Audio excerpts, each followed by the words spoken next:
So, you ready for round 2, Vespa? Yep. We're recording these in one session this time instead of in multiple sessions because it makes it more convenient for us. I don't have a good segue.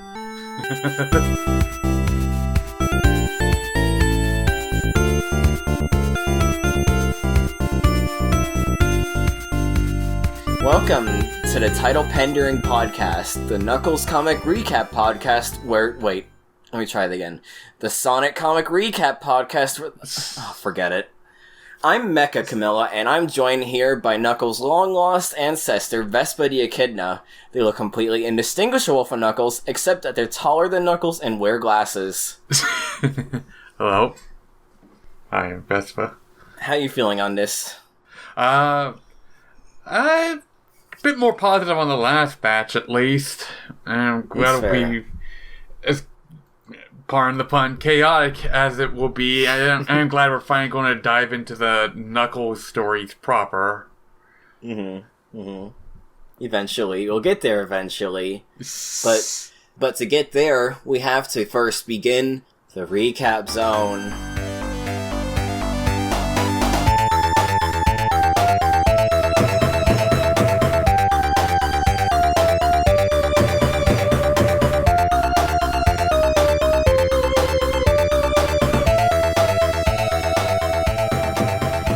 Supersonic vs. Hyper Knuckles Issue 1, Crash of the Titans.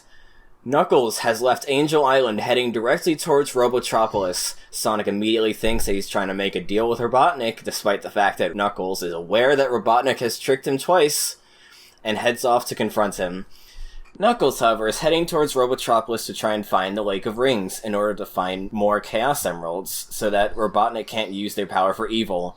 He figures that the Lake of Rings may have Chaos Emeralds nearby, as rings are typically found in side zones, the same type of action zones found in all Sonic video games, and thus, two and two together, there might be Chaos Emeralds nearby the Lake of Rings. Sonic throws diplomacy out the window much to Sally's chagrin, and immediately throws punches with Knuckles in a fight ensuing. Sonic uses his Figure 8 Super Peel-Out as seen in both Issue 25 and Triple Trouble 1 to defeat Metal Sonic, and the two continue to fight until Sally steps in to break them up. Underneath the hole made during the scuffle, they find a gateway into an unknown zone, the same type of action zones found in all Sonic video games, and Knuckles quickly makes his way in to try and find any Chaos Emeralds. After briefly implying that Sally and Knuckles were once a thing, Sonic follows after Knuckles, and the two quickly power up and transform, becoming the titular Super Sonic and Hyper Knuckles. The two continue trading blows until one fateful strike between the two tears a hole in reality, creating a massive explosion that destroys the zone and transports the two out. Robotnik briefly gets a cameo, complaining about only getting 1 page's worth of screen time. Sally remarks that the fight ended up camouflaging the camera that was pointed at the Lake of Rings, making it look like it's no longer functioning, but allowing the Freedom Fighters to continue using it to pick up magic power rings whenever they show up. Sally thinks that Sonic's bringing up her former relationship with Knuckles, before subverting expectations into a joke about asking if they have any chili dogs back in Knothole. The story ends with the reveal that Knuckles ended up finding another Chaos Emerald.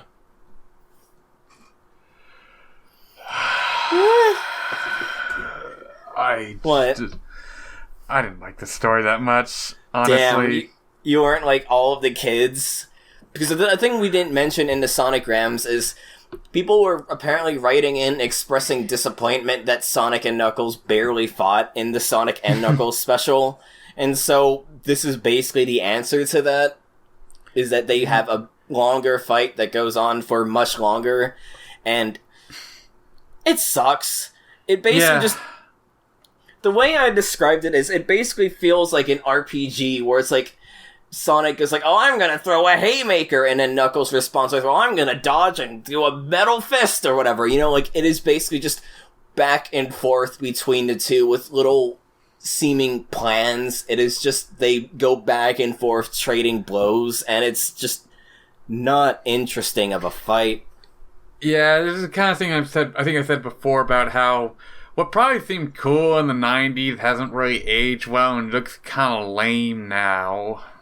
I mean, this isn't awful, but it's also not a great fight, and it just doesn't help that, like, it's very much... It feels like the kind of shit you see in Death Battle where they really gotta try hard to contrive a reason why the two fighters are against each other and at each other's throat.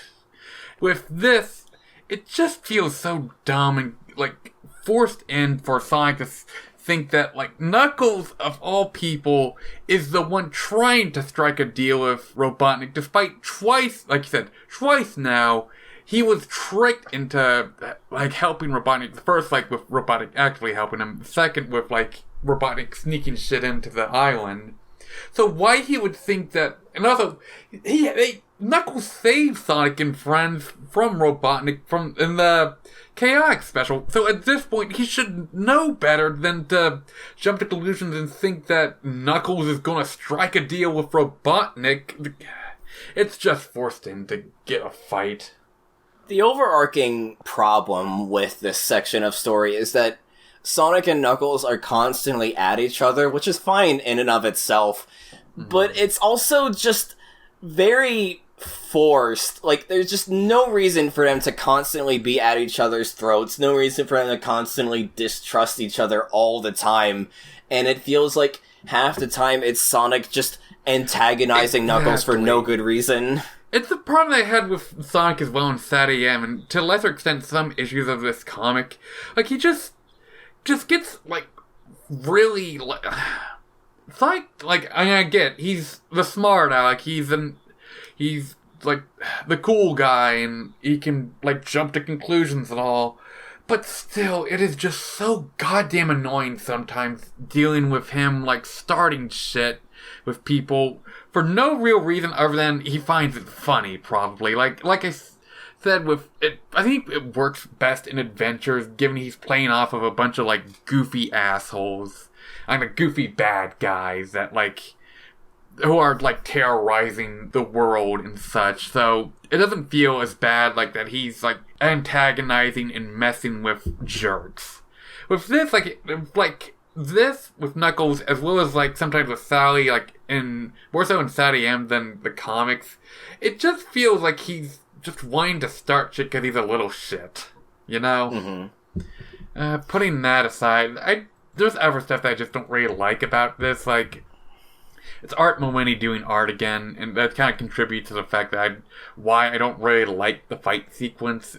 Their art is very on-model, like, not to the same, like, on-model and stiff, not to the same extent as Pender's, but it still kind of looks uncanny at points. There's just some minor things that I didn't like the fact that we're just implying that Sally had a thing with Knuckles. I don't like how Sally is once again morphing into personality girl, and that she's now just... I don't know how to say it in a way that isn't using, like, derogatory, like, slut-shaming language, but she's just making it, like, the flirt, so she's open, and, like, it's... In any case, you get what I mean, though. It's just immensely frustrating that she's just, like, having a thing for Sonic, but also she has a thing for Jeffrey, but also she had a thing with Knuckles before, and it's like, I don't like what you're doing to Sally. Yeah, that just kind of confused me, too, because I kind of just assumed, like, well, we'll learn a bit more about Knuckles' past, but, like, it just kind of surprised me that, like, there was some sort of history between these two, but I wasn't, because this was Gallagher writing, I generally couldn't tell if it was just, like, some sort of goofy throwaway thing, or they generally did know each other, and, like, they're just being, like, very playful and, like, comedic about it. It just felt weird to me when this is also the only time they'll bring up that him and Sally have a history. Possibly, like, I don't know. Like, I don't know if, like, how serious this actual history will end up being, or if it's just a running bit. What are you going to say? They do end up bringing it up in a later issue, and we'll just cover it now because I didn't make note of it in the recap. In a later special we'll get to, apparently King Acorn went on vacation on the floating islands while... Fucking bougie-ass king. And at the time, Knuckles' father was the one guarding the Chaos Emeralds. And it implies they had spent summer nights at the beach, so that just high-key implies that they, in fact, were an item, and I don't like that. Same. I don't like that at all. Yeah. Also, I don't know. I can't see...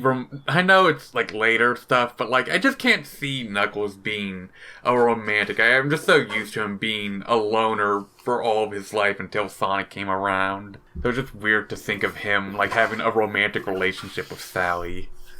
Yeah, I get that. Another super nitpick thing is a weird thing I've noticed that the story does a bunch is... people will sometimes just be referred to by their full names and not just in the Sonic the Hedgehog like title drop, but like they refer to him as Super Sonic and Hyper Knuckles in the conversation during the fight, and so I just wrote, "The gig's up, Super Saiyan 3 Goku! I've got all the Dragon Balls!" It's like... like, it just feels so needlessly clunky. And another thing that they do, like, in a way later one, because, like, Amy appears again in a later story, but for some reason they keep referring to her as Amy Rose in every in every context that she's referred to, and it makes you think, like, what, do they think that she's Amy Rose the Hedgehog? Like, it's like a first name middle name situation. I just found that very confusing. We also get more zone shit. With, they just, like, they're kind of stretching it at this point. Like, I guess it's meant to be the special zone, but, like, the way it's portrayed, just, like, there's Orbinauts, like, there's, like, a star post checkpoint thing, or, like, floating spike platforms, rings are everywhere, and they gotta collect 50 rings, and 7 of the green emeralds, only green emeralds in this, like, zone. Like, I guess it's meant, like I said, meant to be the special zones in a sense, but it just, I'm not a fan of this. And there's also the weird stuff with rings again. Like, they remember, like, oh yeah, rings are a thing, but, like, it's not like the power ring thing. They remembered the Lake of Rings from Sad AM, but this time, instead of being at Nonhole Village, it's just at a random dump next to Robotropolis. Yeah, it just feels like a weird game of telephone when it comes to, like, interpreting Sonic canon. I get that this was a different time. Like, This was, I believe, 95 or 96 at this point, and so Sonic Adventure didn't come out yet. Sonic OVA wasn't out yet, or at least was only about to come out. And so it's just a matter of the way we think about the visual identity of Sonic is undoubtedly way different from what they thought about, because they have way less context and also way less stuff to work with. Yeah, I do get that to an extent. But it's also just still just weird to me, even in the context of these early years, and with knowing that, like, Sega wasn't always the most, like, helpful in terms of giving information about the franchise to them. We do get another Knuckles story, but again, we're skipping it. And so we move on to issue 34, To Bot or Not to Bot. Tests are going on in Knothole to try and de-roboticize Uncle Chuck and Mutsky to no avail. Meanwhile, Robotnik has rebranded as a general instead of a doctor, declaring war on the Freedom Fighters with his new army of camouflage-painted combots. Dulcie, who is spying on this, relays the news to the Freedom Fighters, who set off to Robotropolis in an attempt to try and destroy the combots before they can deploy. Robotnik uses his computers to realign Chuck and Mutsky, causing them to be under his control once more, and capture Sonic, strapping him to Robotnik's tank, which he's driving over to Knothole.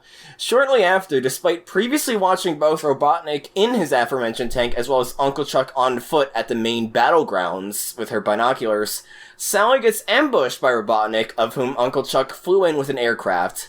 Robotnik sticks the combots on the Freedom Fighters, but they instead walk off the same cliff that Robotnik's tractors drove off in a previous issue. And Sonic, now freed from the tank, decides to point the barrel of the tank directly at Robotnik, only to be stopped by Mutski, who gives Robotnik and Snively a means of escaping via Uncle Chuck flying them out. It's revealed that during the tests from the start of the story, Rotor planted another set of neural overriders in Uncle Chuck and Mutski, and they're only pretending to be realigned. Chuck had, as well, reprogrammed the combots to act under his command. Sally, for once, rightfully chastises the group for not telling them this plan at any point during the story, and Uncle Chuck and Mutski head for Robotropolis, with Robotnik convinced that they're under his control once more. It's alright. Yeah. Uncle Chuck's sclera are white again rather than black. That's something I forgot to mention last episode. Right. I was about to bring that up as well. I was just thinking like, the point about like her getting mad at Sonic for not telling the plan. It just reminded me of that stupid story from the miniseries where Sally did the same shit to them. Yeah. I mean, it makes sense. Like, I was tempted to go like, oh, she's just being a nag again because we're just regressing in writing. But no, she was in the right. Yeah, they had she had every the point to say that, like, hey, that we're only pretending to be robots. Don't worry about it. Yeah, like, I do agree that she has a point, but also just thinking like, well, you did the same shit, Sally. It's like, you both need to be better about communicating your plans to each other, dumbasses. It is an alright story. Like, it introduces Robotnik's new line of robots, the Combots, who will be seen more of throughout this batch. It's decently. We also got some pretty funny art of, again, Robotnik having a tank pointed at him. Yeah, I love that image. Also, Robotnik's dressed up like a military soldier. It's a decent story with like. I actually didn't even realize at first that, like, the weird neural overriders thing was actually in play, and it just kind of seemed like, oh shit, Chuck is back to under Robotnik's control. That didn't last long. Yeah. In the sonograms, again, not really that much of interest, though I did learn that apparently they used to send things called Sonic Extra, which was a newsletter detailing miscellaneous Sonic info, and I'm really sad that we don't have that saved in any capacity. Well, we might, but I just couldn't find it. Mm-hmm. We did, however, something that I know you didn't see because you would have pointed it out to me, get something monumental historically, within the context of the Archie Sonic comics. We did, in fact, get our first recolor OC. Oh, yeah, I saw it when I was looking over this issue. There's the fan art. Didn't see it. But still, it is a drawing by Sabrina O'Neill from Allenhurst, Georgia. And it's something. It is a Sonic-like character with a headband and weird blue eyebrows and also brown fur. These are colored in by the people doing the comic. You're supposed to send, like, photocopies black and white, so I did not know what they were going with for these colors. I described it in my notes as Hank the Chog, in reference to Chip Cheesem. It's cute to see, though I don't understand what's with the weird eyebrows, because they're not on the top of, like, the hoops of the eyes. They're like in between like the top of them and like the pupils, so it looks like they have like a mustache over their eyes. It's pretty goofy looking, but I'm glad it exists. Yeah. Oh, I saw the fan art section. One thing I'm not glad exists is issue 35, Ring of Truth. Oh yeah, I'm going to say in advance, I did not really understand how to recap this, but I tried my best. Fair. Sonic gets ambushed by Robotnik and drops the rings he was gathering only for them to get reabsorbed into the zone. You know, the same thing that happens when you play Sega's Sonic video games. He tries collecting more rings, remarking that he's lost count of how many rings he's collected over the years, only for Robotnik, who was counting for some reason, to realize he's about to collect his billionth ring. As he does, he's transported into another dimension where he's met with, as the issue's cover suggested, the Ancient Walkers once more. They converse with Sonic on his spirit journey, of which he remarks that it reminds him of when he stumbled into Horizontal and Verticalis dimension, suggesting that his billionth ring could be used for more than just simply powering himself up.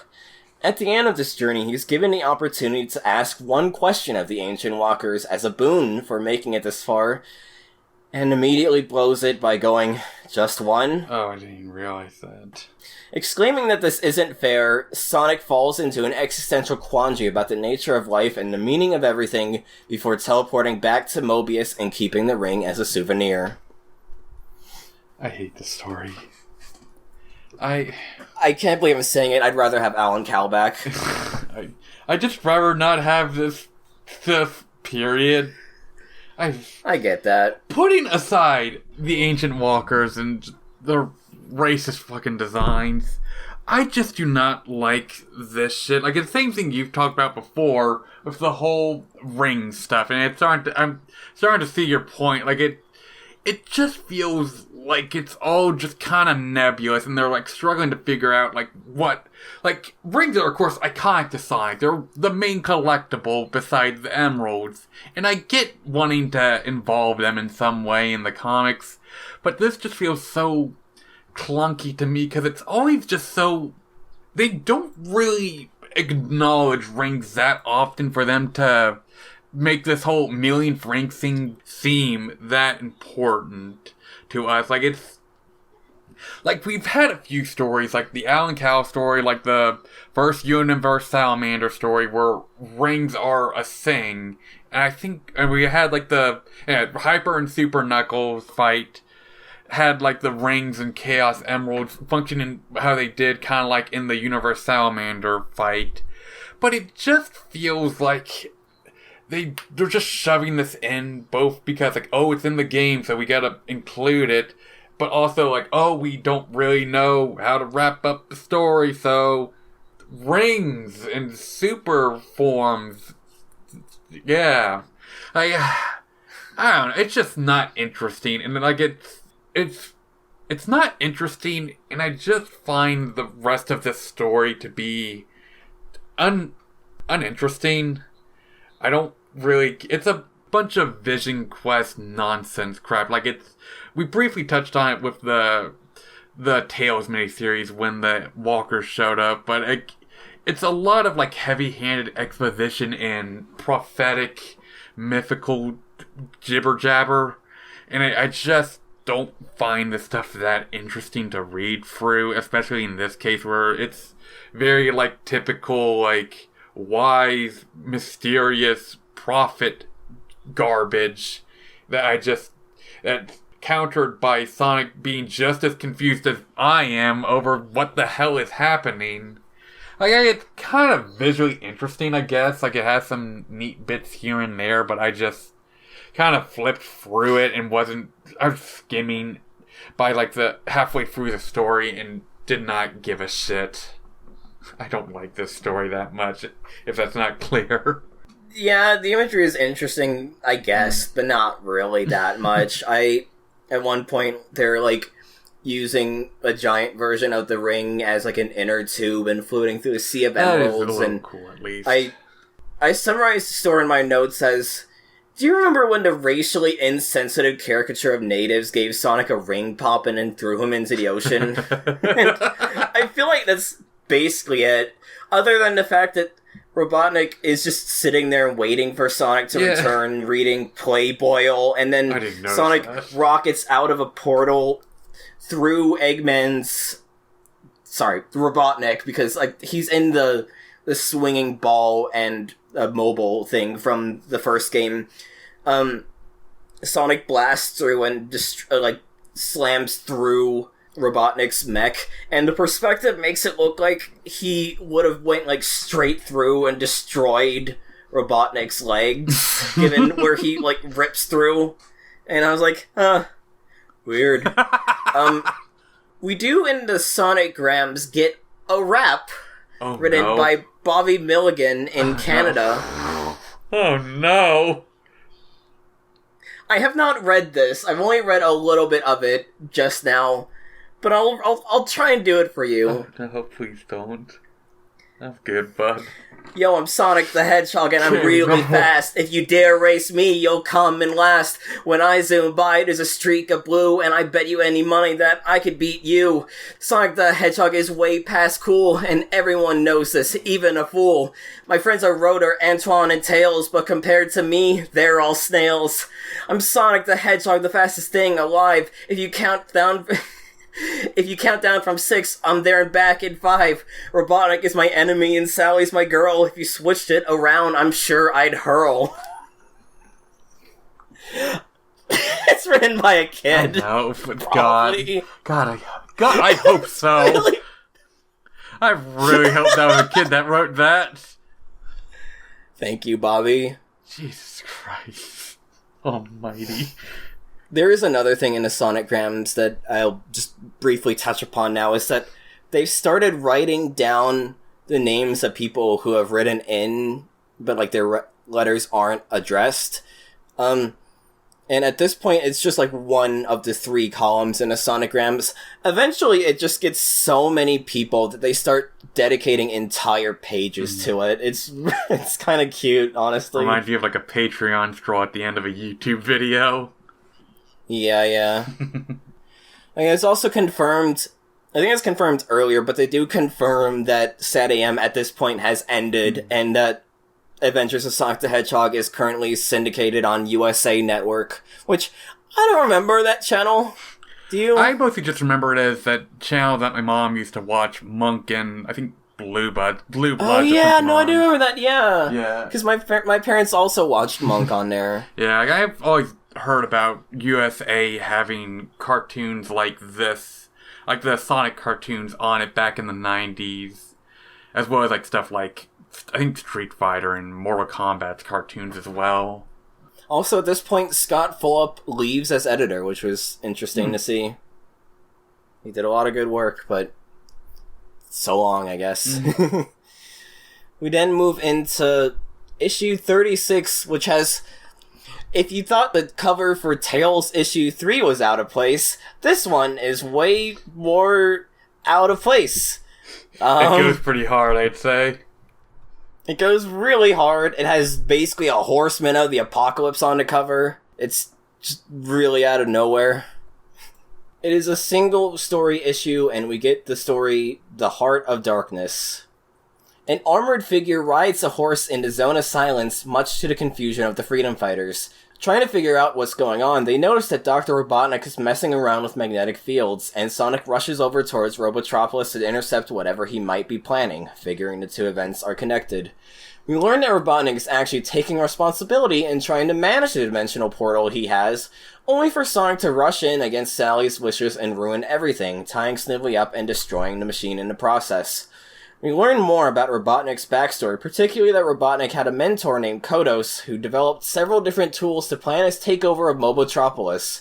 One of them, of course, was the portal to the Zone of Silence, which Robotnik realized was a force of nature that would potentially eat away at the world if left unchecked.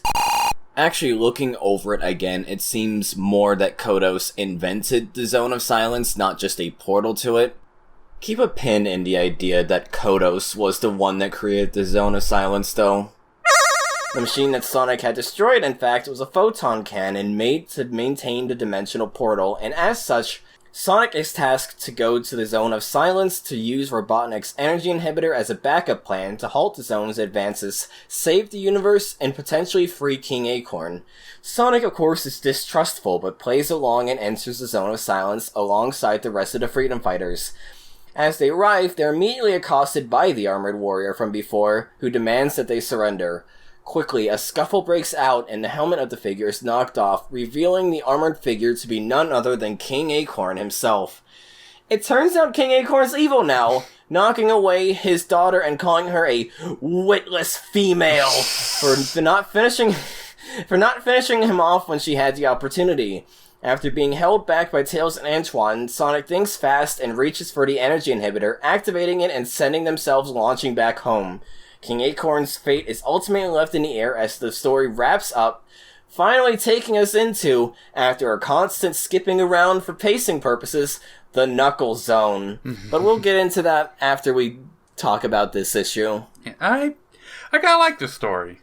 That's surprising.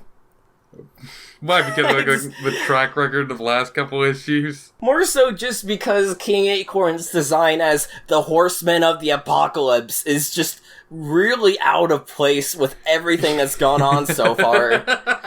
You know, fair? It's the same kind of thing with, like, Eve, where it just is incredibly jarring compared to everything else in the comic. Like, I don't think this is Spaziante that's drawing it, but it's a very detailed, like, Image Comics-esque kind of design. What's Spaziante doing to cover, at least? Yeah. Because he's actually apparently, like, really known for super drawings. Mm. Yeah, I kind of like the story. Like, we get to learn finally something about King Acorn and Robotnik's past before the events of the comic. And it's like the fight itself is a bit fast, but it is like an interesting hook, and I'm glad we finally get some sort of progress with the Acorn family plot line. Even though honestly, I can't say I'm excited to see the royalty back instated Sonic, but that's besides the point. That's for a later day. I wasn't super into the story mainly just because, yeah, it's an interesting reveal, but it also just, like, I knew it was not going to be covering it that much later, and we're going to be seeing the aftermath of it way later, I guess, but it's like, right now, it's just like, whoa, remember King Acorn? He's evil now! Anyway, Knuckles time, you know? Yeah, it's kind of a short story. Like, the best part, I think, is, like, just learning some history about Knothole prior to the comics. I just kind of wish that, like, some of this stuff... I guess I just kind of wish that, like, the fight was a bit longer, or there was a bit more to it, and that, like, there was still some sort of build-up to, like, this Acorn stuff, King Acorn stuff beforehand, because he's just been kind of like, the whole royalty aspect, it feels like it's been forgotten about for the most part. Like, I've not been that invested in finding out what the hell happened to King Acorn until this point. There was one panel that made me laugh a bit completely unintentionally, was that, one of the panels in the story has Sonic and Robotnik pointing fingers at each other, and it made me laugh specifically because the proportions of the Sonic look way off, and he looks like a giant, like a guy in a mascot suit, or like, I guess going back to the earlier episode, like he actually got hit with a growth ray and is now like 6 feet tall, but with like the regular proportions. It looks really silly. Yeah, so one aspect I did like as well is it is kind of neat to see that Robotnik genuinely was trying to stop something bad from happening. It's not that kind of thing like, it seems like the bad guy is doing something bad, but it's actually good. But then in the end, oh no, fooled ya, it was actually bad all along. Like, there actually is a reason why, like, he was doing this, a good reason. We did get some nice fan art as well. One from a fellow Filipino in which Sonic and Metal are doing basketball hoops, and it's amazing. A nice looking Knuckles fan art from Nicholas King, age 12. I just realizing, like, this stuff is from around the world too. That's kind of crazy to me. It's crazy to me. We also get one from Hirotaka Sasako of Sonic and Evil Sonic squaring off, and it's kind of insane. Weirdly detailed hands of both Sonic and Evil Sonic. Look at Evil Sonic's, like, wrinkly hands. That's a kind of cool picture, though, still. We also learn that replacing Scott Fulop as editor is Freddie Mendez, who apparently worked with Marvel for a run of The Punisher as editor. Thought that was a bit interesting. But now, dear reader, prepare yourself as we, in fact, enter the Knuckles Zone.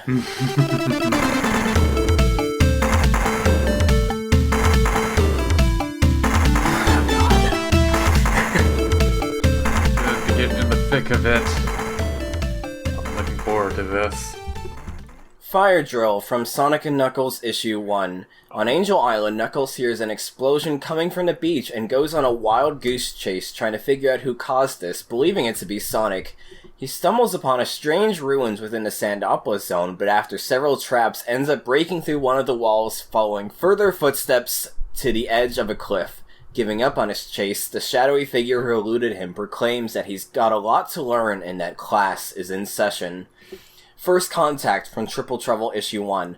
After scolding Vector for almost falling into a volcano, Knuckles stumbles into a rock that simply says Archimedes, with an arrow pointing off into the distance. After following a trail and stumbling into an abrasive cockatoo named Catweasel, Knuckles gets accosted by a fire-spraying Batnik as one of the axe-wielding Batniks from earlier. Convinced that Robotnik is to blame for this, Knuckles heads over to the Chaos Chamber, only to encounter the seemingly disembodied voice of Archimedes, who seems to chastise him for his impulsiveness. Knuckles contemplates this with his bioluminescent friend Vector, understanding that these strange occurrences are a puzzle that he needs to work hard on to solve. Go back to the previous episode, you'll get that bit. Tag, you're it, from Knuckles Chaotix Issue 1. The Chaotix crew have a lighthearted game of tag and get momentarily interrupted when Espio stumbles into a mysterious ant-sized stranger who remarks that, had they not been focusing on something else, they wouldn't have stumbled into them on the first place. The hunt is on, also from Knuckles Chaotix Issue 1. Later on, Angel Island is seemingly under attack and Knuckles is trying to get the Chaotix crew together to figure things out, believing this to be the work of Archimedes. One by one, each of the members of the crew are kidnapped by robots or fall into traps until it's just Knuckles alone being taunted by Archimedes for not thinking through things or sticking together with his friends. The story ends with a question. Which is more important, your friends or the threat to the floating island? Lost and Found from Issue 31. Knuckles begins making his way back to the ancient ruins within Sandopolis to try and figure out his friends being secretly watched over by the shadowy figure. Said shadowy figure is revealed to be observing Knuckles by hidden spy cameras, taunting him for not realizing he's passing over the Grand Conservatory, something we'll cover later on, but for now, just know that it's represented by a sign on the ground erroneously calling it the Grand Conserve. Prisoners from Issue 32. The Chaotix crew try and figure out where they are, being kept in a dark room by their captor. Said captor reassures them that if their guest of honor arrives, all will be made clear. Not being satisfied by this, the captor decides to meet up with the others directly, and it's revealed that this individual is, as predicted, Archimedes. We don't get to see him right now, though. He's still cloaked in shadow. The Big Picture from Issue 33. A separate shadowy figure from Archimedes has been watching Knuckles as well, and contemplates pushing him along to guide him in, quote, the right direction, believing Archimedes to be sending Knuckles onto a wild goose chase. He decides against this, believing that Knuckles should figure things out for himself, and that while it may seem like he's being led away from Revelation as he's being led towards Mount Fate, he remarks that appearances can be deceiving. Fathers and Sons from Supersonic vs. Hyper Knuckles Issue 1. As Knuckles looks for the Chaotix, he reminisces about his father's teachings.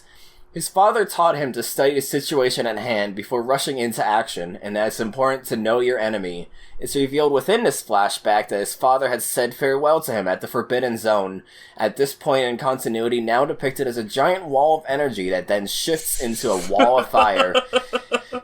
I just fucking...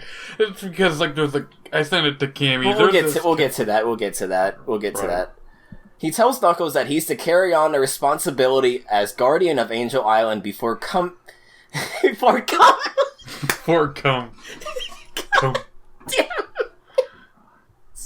I'm not good at reading. He tells Knuckles that he's to carry on the responsibility as guardian of Angel Island before jumping into the giant-ass wall of fire in front of his son, claiming to be answering the calling of their forebears. As Vespa was laughing, people have made fan art making fun of the absurdity of this. But Knuckles instead reasserts that he'll seek out Archimedes and save his friends. I know that you're just talking about why I'm laughing, but it makes it sound like it's a part of the story. Vespa watches on from afar, a third shadowy figure laughing his ass off at how insane this all played out.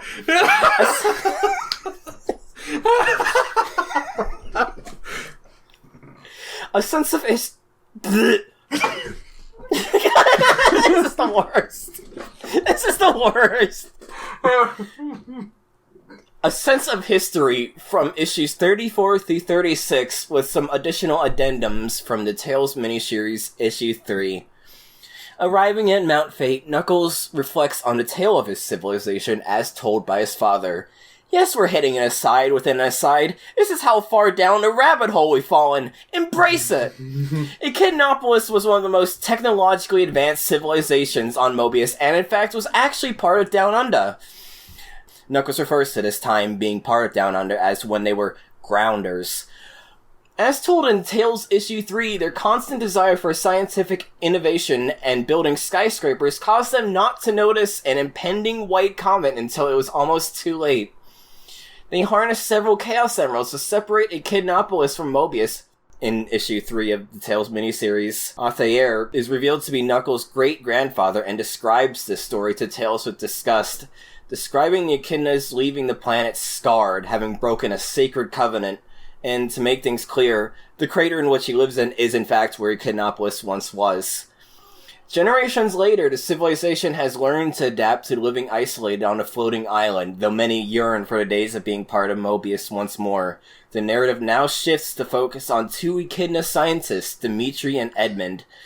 Dimitri and Edmund make their way to the Chaos Chamber to scientifically study the power of the Emeralds. Dimitri gets entranced by the power the Emeralds hold, but is reminded by Edmund to not lose sight of their goal, research for a proposed Chaos Siphon, a device made to slowly absorb the energy of the Chaos Emeralds to allow Echidnopolis to lightly descend back to land without risking any harm to the civilization. The proposal is quickly rejected by the Chief Magistrate, causing Dimitri to storm out and take matters into his own hands, using the Chaos Siphon anyway. Edmund, the Chief Magistrate, and two of their bodyguards rush over to the Chaos Chamber, but it's too late. Dimitri, in a greedy rush, ends up pushing the siphon past its limits, causing a massive explosion that destroys all but one of the Chaos Emeralds. Confused that one emerald alone is able to keep the entire island afloat, Dimitri reveals himself in a new radiant green form to explain to the others what we already know. Being gemstones of infinite power, only one emerald was necessary to keep the island floating. He continues to explain that, because of his overcharging of the siphon, he himself ended up absorbing the power of the other 11 Chaos Emeralds and is now powerful beyond measure. We get later elaboration that this was, in fact, an accident, but, greed breeds opportunity. Mad with power, Dimitri reshapes the land and forms a massive tower from the Earth, or rather, the floating Earth, erupting this tower from what would later be known as Mount Fate, where Knuckles presently is as he's recalling these events. Time has passed and the four Echidnas wake up, having been chained up within the newly erected tower by Dimitri. Dimitri gloats to the four, boasting that he's become a living Chaos Emerald and the mightiest Echidna in the universe. He continues to explain that he's already taken over Echidnopolis, reprogramming the robots the civilization had built to enslave the populace, and intends to build sails atop the towers of the city to travel and conquer the rest of the world.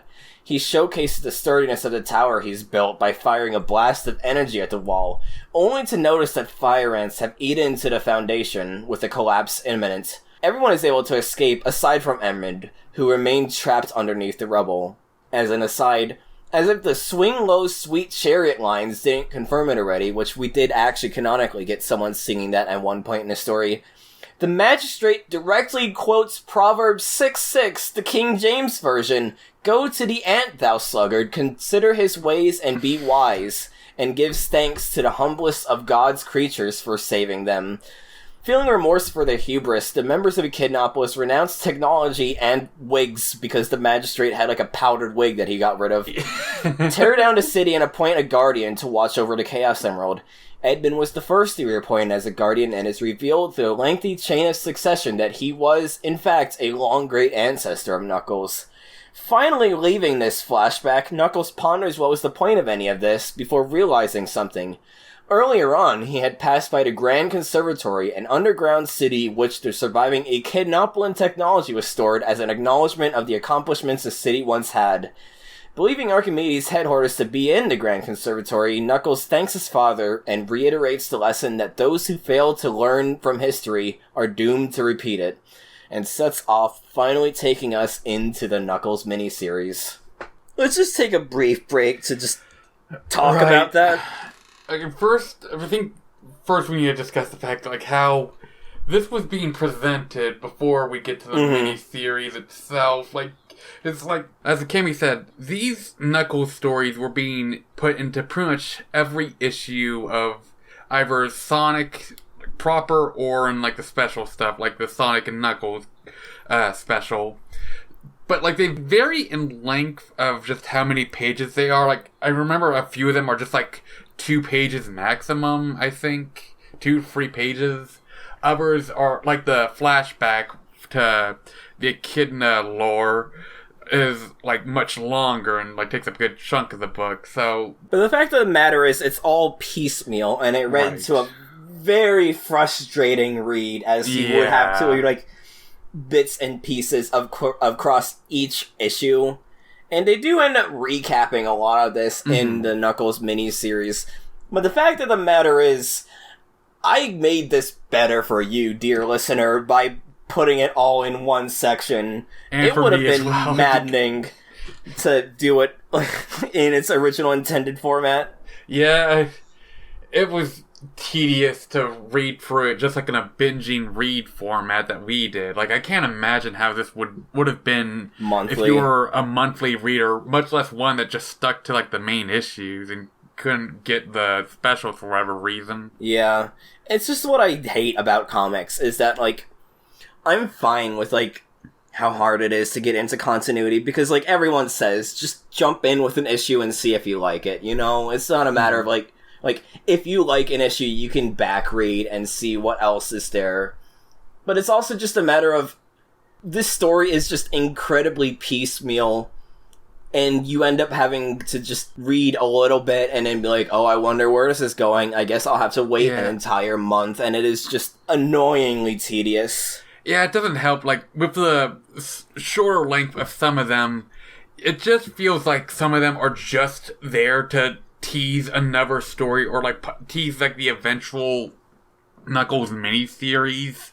Because like some of them, like I remember like the Archimedes one where the Chaotix are like captured, like that one just felt like kind of fluff to just tease more stuff. Like, it's just, I can't imagine how this would have been like if you're a kid in the 90s reading through this, especially if you're invested in it. Or like the big picture where it's just a second shadowy figure is watching over things, and it's like, okay, what was the point of this? Like, there is a point to it, obviously, but at the point you're reading it, it just feels like, great, thanks. I waited a month for this, you know? Yeah, it doesn't help, too, that even reading this stuff in the current day, like, even if Archie was still going on, like, they've never really did the best job with collecting these things in trades, because Archie, of course, focuses more on collecting the stuff in digest formats, and later on they'll do it in, like, a format kind of like, the best way I describe it is like a DVD, like DVDs of a TV show where they, like, collect various episodes that have a theme. Like, later on there'll be, like, one that's, like, for the villains, and, like, another for, like, Sonic's friends and stuff. To give an example, there was a Knuckles archive that had the Knuckles mini-series, but it didn't have the all the little Knuckles side stories. I guess you would have to just read the Sonic archives alongside the Knuckles archives. It's just annoying. I really just wish there was a Knuckles trade that had all the little stories collected into a single Knuckles trade. Yeah, it's just a weird, perplexing way to tell a story. As for the stories themselves, they kind of vary in quality, I'd say. Like I said, like, some of them are just feel like they're there just to set up tease stuff, or just kind of remind you, like, oh yeah, there's this overarching plot going on, like the hide and seek story. Like, that was, like, if it wasn't for, like, the little thing with Archimedes at the end, it would probably just be like a little self-contained fluff thing we'd skip over. Oh, a tag story. A tag, I mean, right. Thank you. Like, the others, I think, are a bit better. Like I mentioned in the last episode, the first story from the Sonic and Knuckles special, I actually quite like, because it's focusing less on, like, this overarching mystery of who is Archimedes and all, and more on, like, Knuckles exploring the island and trying to figure out who's taunting him, and, like, showing some of his flaws and such. Like, I really like that story. It's, like I said, less about, like, this, like, teasing stuff and more just a straightforward Knuckles story with a bit of a tease of something to come later. And then there's the lore drop stories, which I basically described it as, in the moment of reading it, what the fuck is this plot about the Echidna Brotherhood of Steel going on about? Yeah, like, I appreciate you doing this recap for me, because there were points when I was reading this that I was genuinely, like, confused as to what the fuck Penders was saying, because it is dense in, like, it is dense in words with this fucking story. With these lore drops. It's a lot to take in. It was a lot for me to take in at first. I needed to reread some pages just to get what was happening. And it does not help that the majority of the echidnas are just Knuckles. They are just Knuckles in hats and clothing that looks slightly taller, and it looks fucking goofy as hell to me. Like, I know I said before, like, Chuck is just old man Sonic and all, but it just starts feeling ridiculous when you just see a bunch of stone-faced Knuckles in human clothing gathered together in a council as another Knuckles gives a presentation about a meteor. Yeah, I alluded to it earlier, but yeah, all the Knuckles is... all the echidnas, rather, are basically just Knuckles in different clothing, sometimes with eyelashes or, like, different hairstyles, and I don't get why Ken made them all red. Was it an editor thing? I don't know. I mean, Amy was pink, so it's not like... Yeah. It's really weird. Like, one of the most well-known things is the bit where it's, like, revealed Knuckles' lineage, and it's just, like, a collage of various different echidna heads, and they almost all look like Knuckles. Yeah, there's some... I was spoiled on some of this stuff before reading, again, thanks to the Thanks Ken Penders blog. Like, it's... Yeah, so thanks Ken Penders. Those were the images that got me interested in the blog in the first place, because I've just seen them, like, what the fuck is this? Why is it just like a click and drag of Knuckles heads leading to Knuckles himself? Why is Judge Knuckles and Scientist Knuckles looking at a pile of, like a group of ants marching and philosophizing? I mean, what the fuck is happening? It is just something else. And even with the proper context, it still doesn't... I love Knuckles, and I love Echidna lore, but some of this stuff just feels goofy as hell to look at, even with the proper context. Even with me getting kind of invested in it, it's still just kind of hard to take visually seriously. Yeah, I'm not going to deny that it is incredibly goofy, but I honestly thought it was a pretty interesting spin on what Knuckles' backstory could be. I actually thought, showing my hand a bit here, this part was genuinely fascinating and refreshing after the previous section of comics we read up to this point. Yeah, like, I'm a little torn because, like, it can be a lot to read. Like, I cannot imagine reading this as a kid in the 90s again. Like, because, like, you go from, like, these, like, silly, lighthearted stories and then just, like, a lore dump of the ancient civilization of echidnas. Yeah.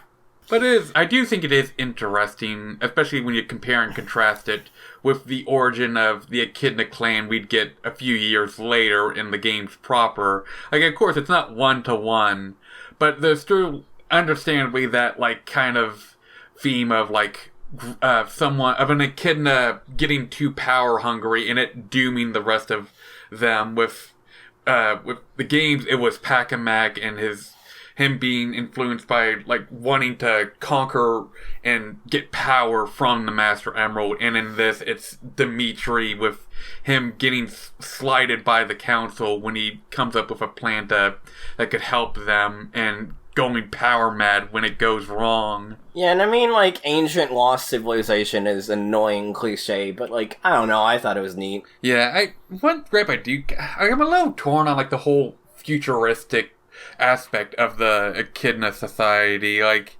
I get it, probably just because I'm so used to the echidna society we have in the games, so it kind of, and I guess, like, it's kind of there in Angel Island proper, and at least in Sonic Free, because, like, we do see the ancient civilizations, like in Hydrocity, the Hilltop? Like, what the fuck was the one of the spinning tops again? I've asked you this before. I always forget. I just know it's the one I hate. Yeah. It was Marble Garden Zone, you fool! You claim to be a Sonic lore master, and yet you do not remember the simple zone of my... But yeah, like, that stage and... Oh my god. Sandopolis Zone, which is also brought up a few times in this story, Sandopolis. I was gonna say, Sandopolis shows up a lot in this storyline, so I was a bit confused why you didn't remember it by name. Right.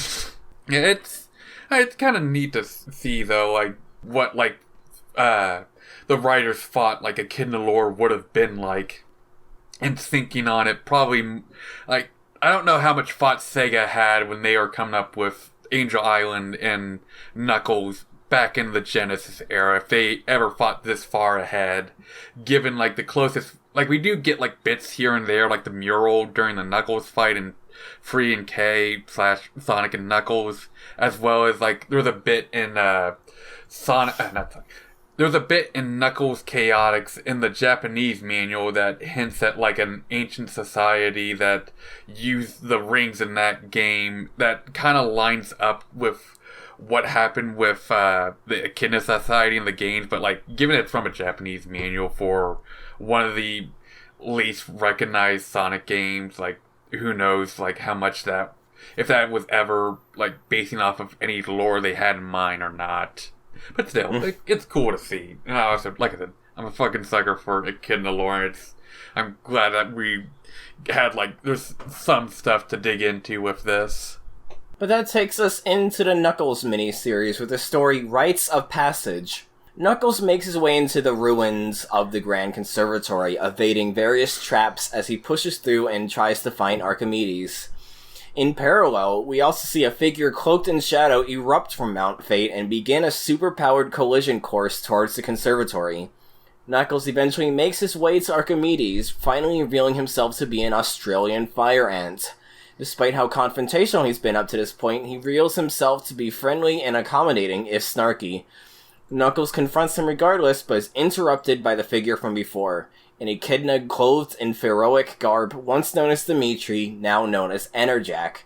Enerjack blasts everyone away and teleports both Knuckles and Archimedes to the deserts of Sandopolis. In Issue 2, we have another recap section in which Archimedes explains to Knuckles that the fire ants underneath Echidnopolis had apparently assisted in lifting the island from the ground, performing what Archimedes had described as a groundbreaking ceremony. Purportedly, many of them continued to lend hands behind the scenes, even past the fall of Dimitri's Dark Tower.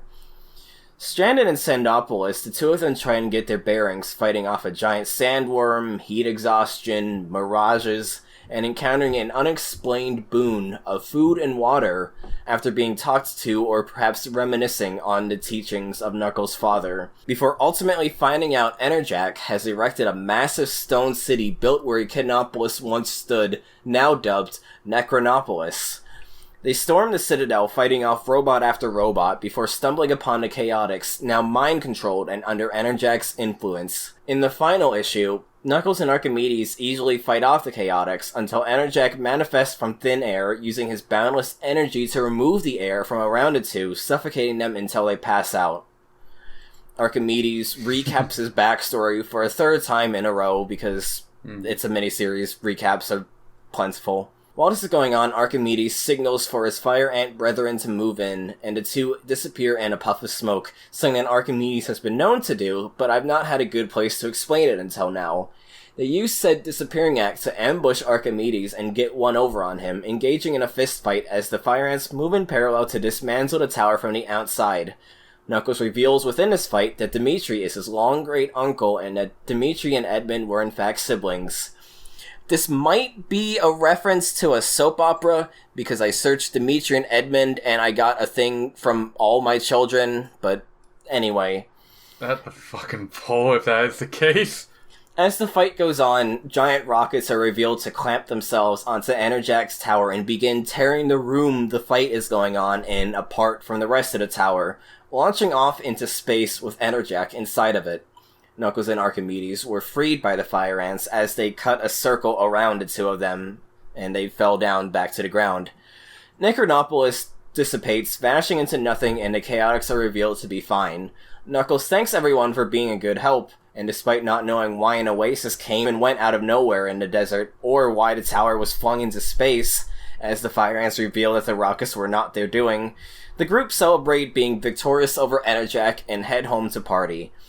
Meanwhile, we find a second spying figure from issue 33 was in fact Knuckles' father, expressing pride in his son for learning the importance of unity and teamwork, and explaining in his internal monologue that he speaks out loud because this is comics in the 90s, that he was the one that was behind the rockets, and he'll continue to watch over and protect his son as needed.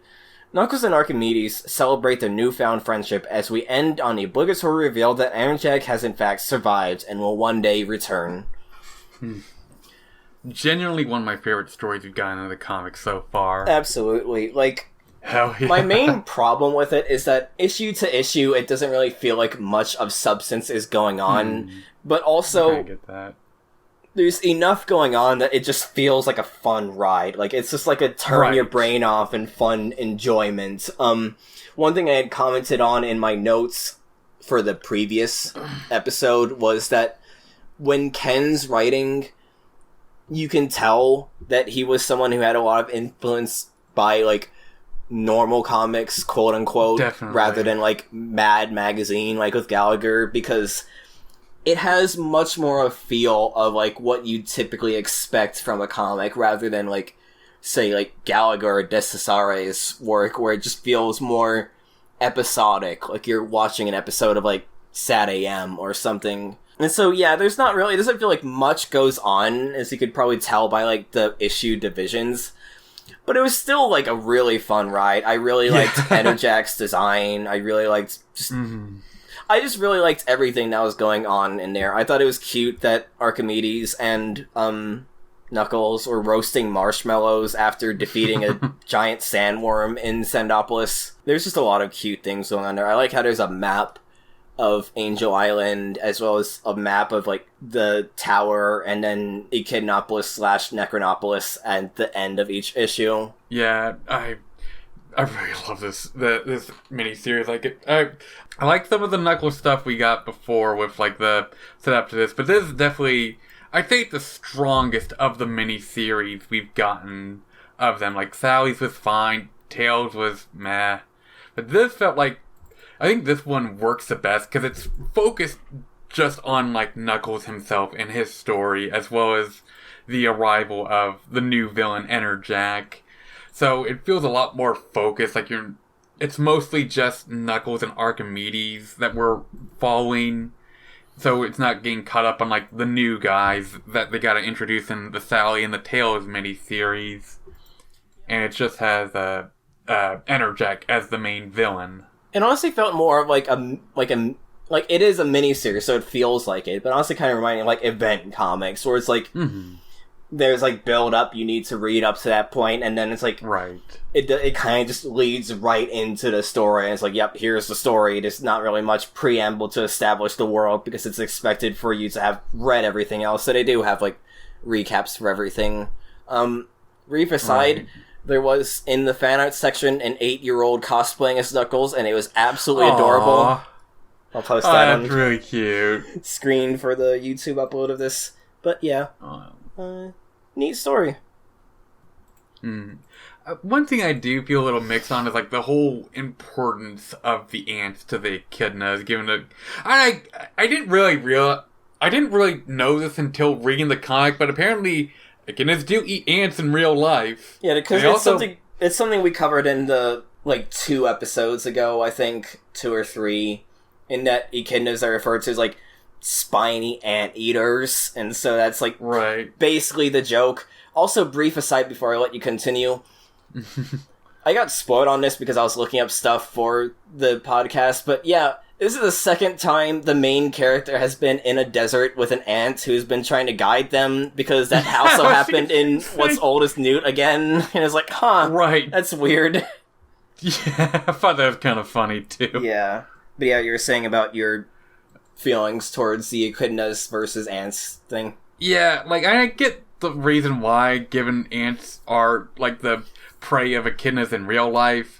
But it just kind of, like, I don't know, it felt a little weird to me that, like, oh, the ants were there all along, and they were, like, a big part of helping the echidnas gain the island flowing. Like, I don't mind it entirely, but it still just felt a little weird. It's one of those kind of things, like, it's the kind of thing you see in, like, backstories when they, like, over-explain stuff a little. It's not as bad as, like, some other examples I could think of, but it still just felt a little weird to me. Though, also, one thing I do want to bring up is, in spite of my gripes about Art Mawhinney's style beforehand, I think that the art in these issues looks really good from them. Like, it doesn't have, like, the weird... Something I didn't bring up in the Sonic versus Knuckles Super Showdown thing was, like, the weirdly detailed teeth of Sonic and Knuckles during the fights. Like, it's... Like there's, like, in some shots when it's, like, the... Either, like, big panels or like the 2-page spread stuff, like they'll have the show their teeth gritting and it's weirdly detailed, like just something that add to the uncanniness of the art style. But I really like Art Mawhinney's art style in this, and given that I'm reading through like the archive scans, there was like a bit of a shininess to these archive scans for whatever reason that isn't there in like the original issues, and it's something that bugs me with a lot of the Sonic issues, but in this one I think it looks fine. Like, it doesn't really like distract me in how it does like with some other archives. Yeah, that's just really good Knuckles story. I don't really have much else to say, so let's move on to issue 37 of Sonic's story. Going back to the regular recap zone. Issue 37, The Day Robotropolis Fell. Also, I know it's not the song. It's the fucking Ghostbusters I just song. realized. God damn it. I just forgot, like, what song I used for that section, and Robotropolis is being rocked by an earthquake, and both Robotnik and Snively are escaping by UFO to weather things out. The Freedom Fighters decide to storm Robotropolis during this earthquake and destroy it utterly while Robotnik is unable to defend it. Uncle Chuck notes that there's countless roboticized Mobians and that he needs to de-roboticize them so they don't get hurt by the earthquake and all that. And so Chuck, Sally, and Sonic, instead of deciding to destroy Robotropolis, end up going to the computer that can de-roboticize Mobians, and Chuck overloads the computer, causing a blanket de-roboticization of the Mobians that are still in Robotropolis, as they called an alarm to send them all into the same location. Uncle Chuck stays a robot, thinking he's more useful in that form, and the group begin evacuating. In the midst of the earthquake worsening, a giant rock just falls on top of Sally, and Sonic panics trying to get her to safety. After quickly maneuvering through the falling rubble, everyone does eventually make it to Knothole safe and sound, and both Chuck and Sonic are granted Golden Acorn Awards, of which Sonic gives his to Nicole, and we get a brief moment of slapstick with Robotnik and Snively slamming into a force field trying to return to Robotropolis post-earthquake. We also get a story, Bunny's Worst Nightmare. Bunny has a nightmare that she's automatically fully roboticizing, fleeing from her friends out of shame. Despite being reassured by Sally after she wakes up that she has nothing to worry about, Bunny finds herself apprehensive. I thought the Bunny story was okay. Like, it's a better nightmare story than the last two we've gotten so far. I just thought it was disappointing that Bunny gets a solo story and it's just a dream sequence. Yeah. It's kind of lame too. Like, it's better than some of her other focus stories, I suppose, but it's still not great. I would have preferred like an actual also story. Neuro Overriders. Why did the Neuro Riders exist? Why the dream doesn't make sense? Like, I get that dreams don't make sense, but even within the context of like writing, it doesn't make sense, and that just frustrated me. As for the main story itself, I really like this one. Well, okay, I do have a few gripes, but this is I feel like this is one of the better issues we've had of the main series. I mean, within this batch, yes, but I just thought, the tension of, is Sally gonna survive doesn't really go anywhere, because it's literally built within the cover, but then it just feels like, a literal giant stone falls on top of Sally, then falls Caesar style, and then we get a few pages of Sonic, trying to dodge a falling pillar, and then it just goes to the freedom fighters getting awards, and it's it doesn't really feel all that tense after a point, honestly. I suppose, yeah. It does feel a little, the wrap-up is a little too fast, I guess, because, they needed to squeeze in the second story. I feel like that could have been cut. Mm-hmm. But I don't know, maybe they had a requirement of having at least two to three stories every issue or something. I kind of like this issue, even if the wrap up is a little too quick and the Sally knockout thing is a little sudden towards the end. It doesn't get enough time to really focus on that. I think my gripe with it though is more just once again the roboticized citizens getting de-roboticized, much like with the Chuck and Mutsky thing. It just feels too easy and passed over. I get it's a kid's comic. Of course, they're not going to let any roboticized citizens die or something or be left behind. But it's just how sudden it is. You overloaded it, but they're all fine except for Chuck for some reason. He could stop himself from getting de-roboticized. Sure. Yeah, it's just they'll save Mickey Mouse, but not Chuck. Yeah, or the pig that I kept erroneously referring to as Hamlin in the third episode. To give context about the mouse, there was in the panel where they showed all of the de-roboticized citizens. There's a little tiny mouse character that is clearly just Mickey Mouse, red shorts, the white face, and everything. Oh god, that's amazing. Mickey Mouse is canon to Archie Sonic. He's not in the tier list. I didn't know. They're in the Sonicgrams. We do have, and I won't be doing it this time. I'll just be reading it out. We do have a song that someone wrote from Jeremy Pesner in New Jersey, and I'm just gonna read it like a poem. Sonic the Hedgehog, he's the one you can't beat. Sonic the Hedgehog, he's the one who's fleet of feet. Tails is his sidekick, he knows how to fly. How does he do it? Do not ask me why. Sally is Sonic's love. She's the ruler of Knothole, and is kind as a dove. Sonic thinks Antoine's a nerd. Have you ever heard of Sonic the Hedgehog?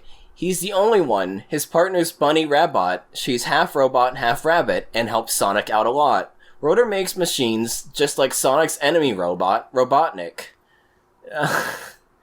I thought the rap was better, but it's cute. One last thing I want to mention about the main story.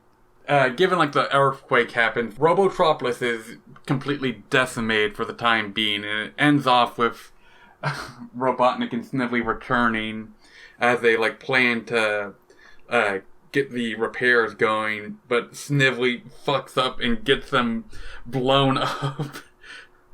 They have a force field, and it's told to deactivate it, but they slam into the force field before deactivating it. It's just a dumb little slapstick bit. Yeah, I think I liked it. It's the first time in a while one of these N-bit gags actually got a laugh out of me. Fair enough. Because it felt like such a serious story. Having that little bit of levity at the end was kind of funny to me. Mm-hmm. And we're on to issue 38. And then we get to issue 38, The Rise of Robotropolis, The Fall of Sonic. Also known as Scott Fulop writes his first story, and we're all the worse for it. It's credited as Kent Taylor, but according to the Sonic News Network, it's an alias for Scott Fulop. Sonic fights off more combots when a bolt of lightning strikes one of them, causing an explosion that knocks him out. Sonic realizes quickly that he's lost his super speed and proceeds to be an aggressive dickhead to all of his friends as they try and make sense of the situation. Nicole theorizes that, as Sonic powers up using rings, if he possesses multiple of them, then it may restore his speed. He continues to be a condescending ass. On their way back to Knothole, the Freedom Fighters are ambushed by combots who used cloaking devices to hide themselves. Sonic throws his power ring at one of the combots, causing a massive explosion in which Sonic gets blasted into the nearby pond, with the combots believing him to be dead, and they move on to capture the rest of the Freedom Fighters. In the water, Sonic finds a new power ring and is saved by the Neo Freedom Fighters, being the ones from the Sally miniseries.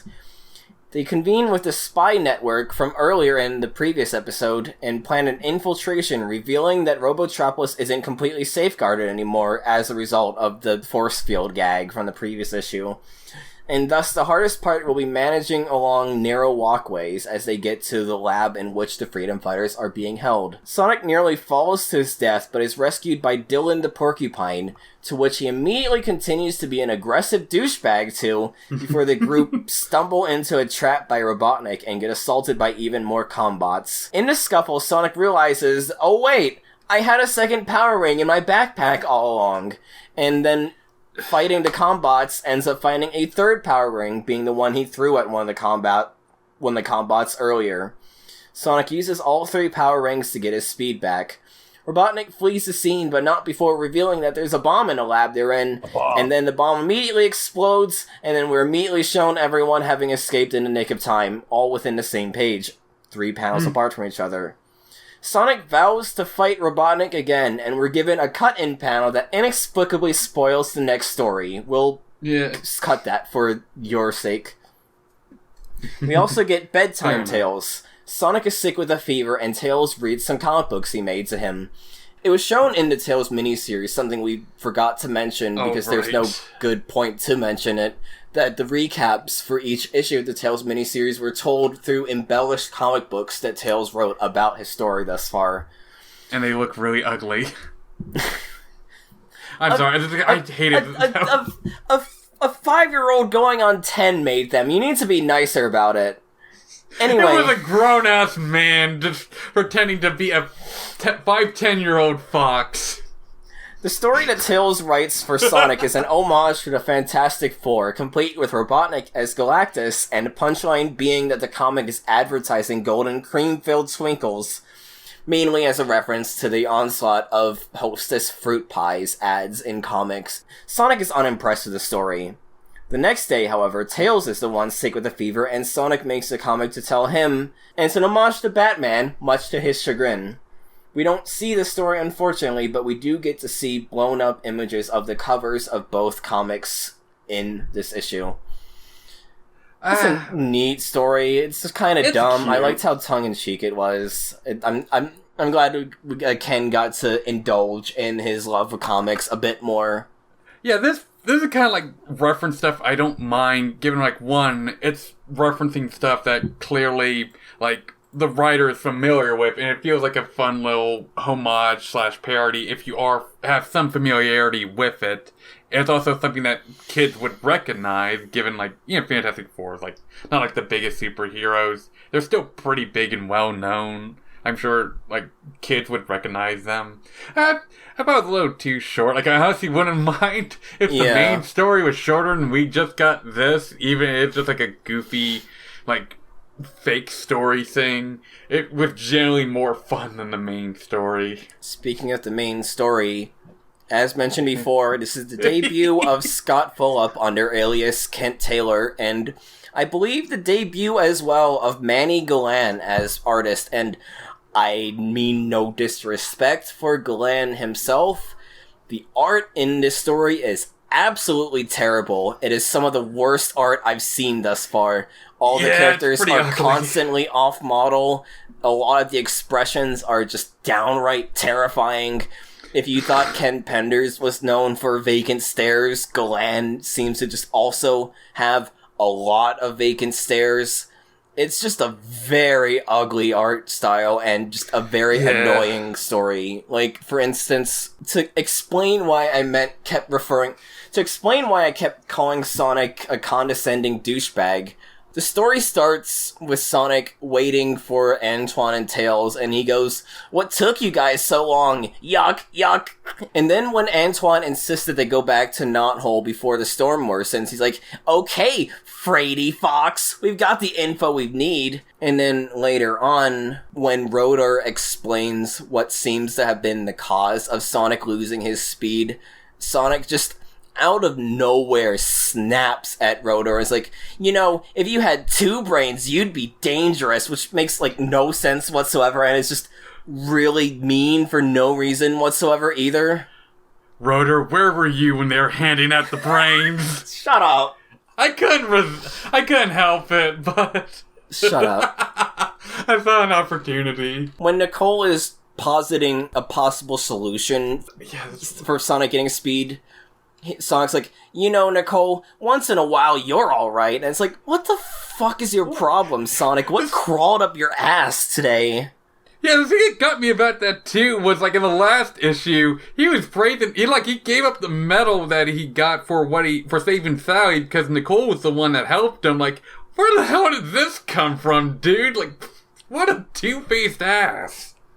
And then when Dylan the Porcupine saves Sonic from falling to his death, mind you, Dylan makes a comment about how porcupines and hedgehogs are related and how he wouldn't want to, quote, lose a family member. Sonic just snaps at him as "You're no cousin of mine, Porky!" And then, Penelope is just what the fuck is wrong with you? We gotta... We're counting on you, dude, and you're being a dickhead right now. Yeah. I don't understand how Philip wrote Sonic to be such a piece of shit when he has been working on the comics as editor for a while up to this point. Mm-hmm. It's just weird because I don't hate this story as much as you do. I do agree that it's kind of frustrating to read through, just Sonic being such a passive-aggressive little asshole, even more so than usual. It feels kind of a bit more like Sadie M. Sonic, but even then, he's not this much of an ass. And I get it. He loves being fast. It's who he is and all.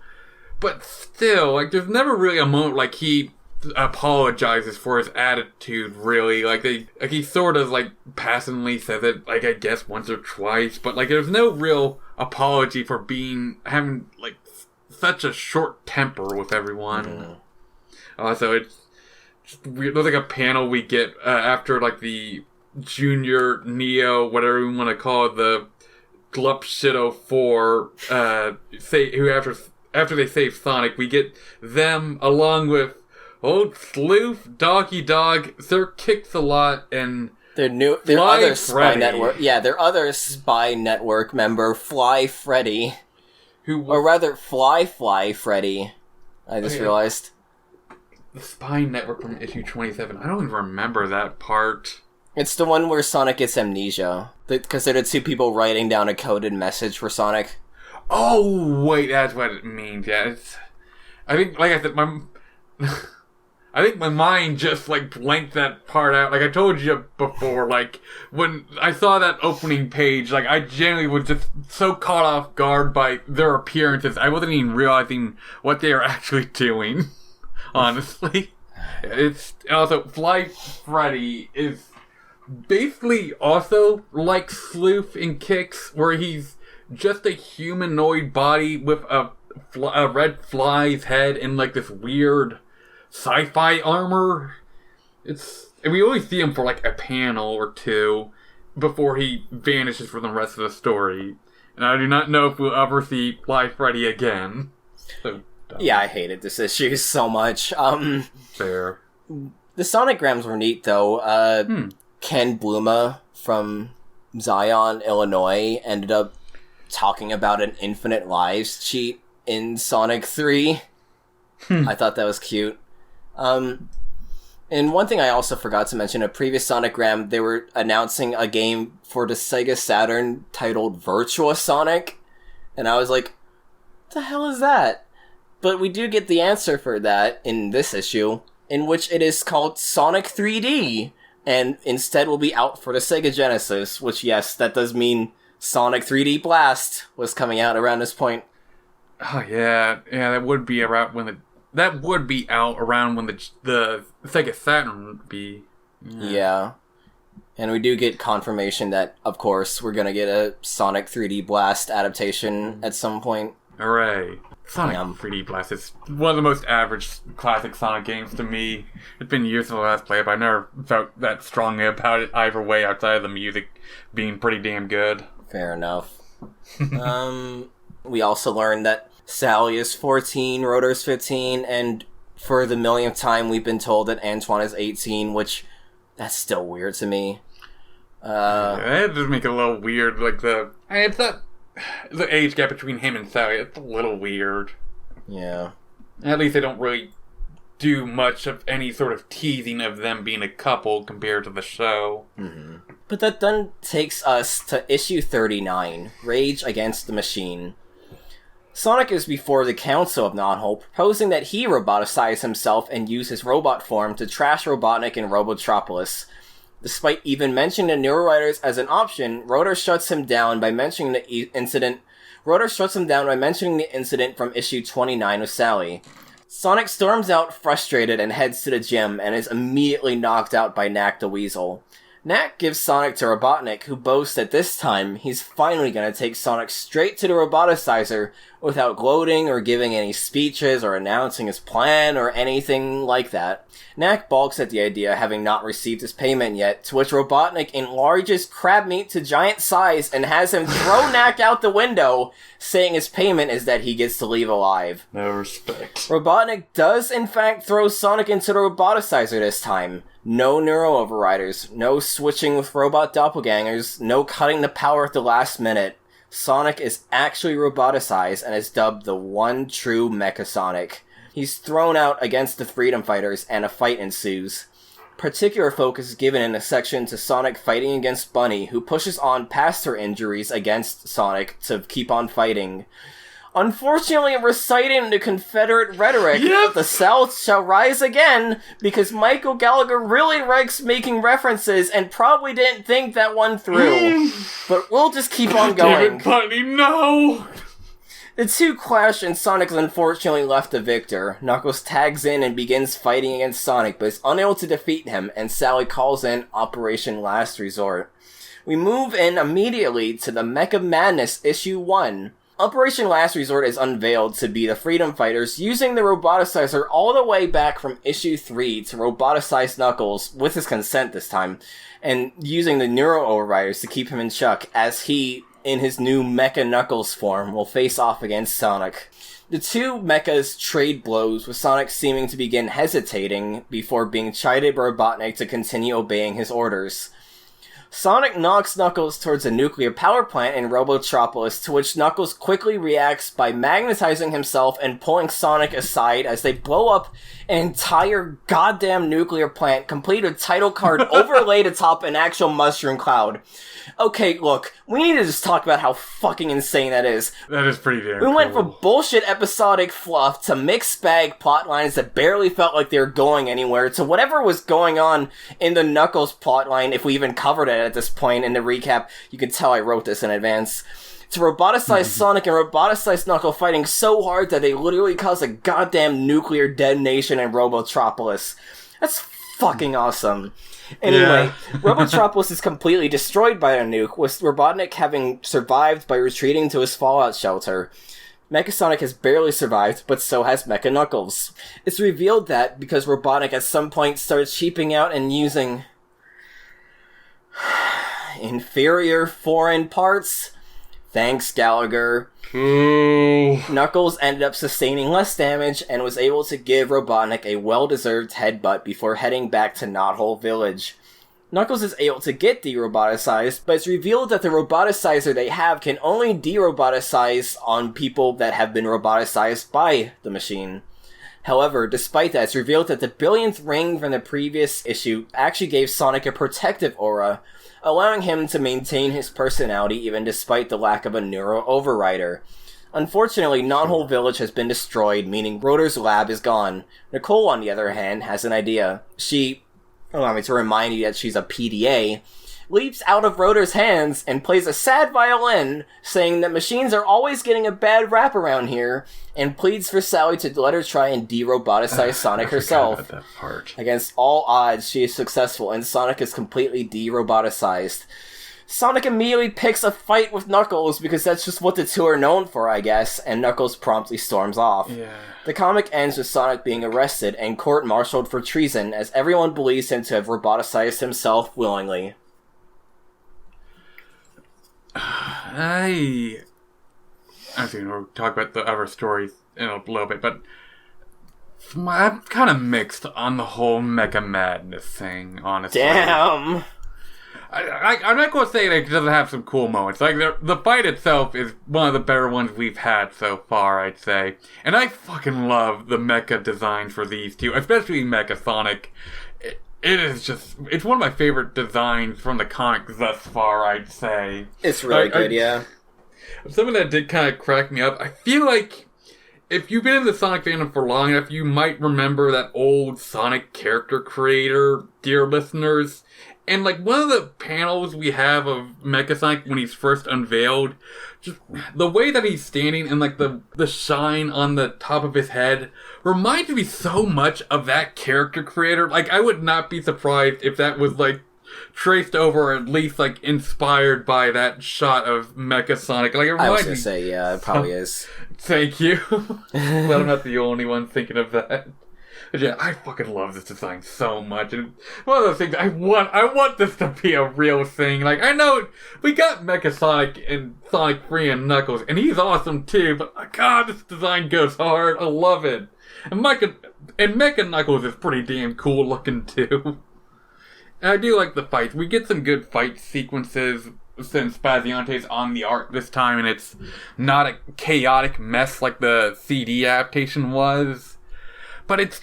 My issue, like I said before, for a lot of Gallagher stories, is his reliance on the gags and references. It kind of detracts from the stakes and the drama and such when he throws in shit like, the South will rise again when Bunny comes back for round 2 against Sonic. Or like the fucking foreign parts Robotnik mentions in the Mecha Madness special itself. Like, it's just... Or like there's another bit, like the Tails is called to like help get the villagers to escape.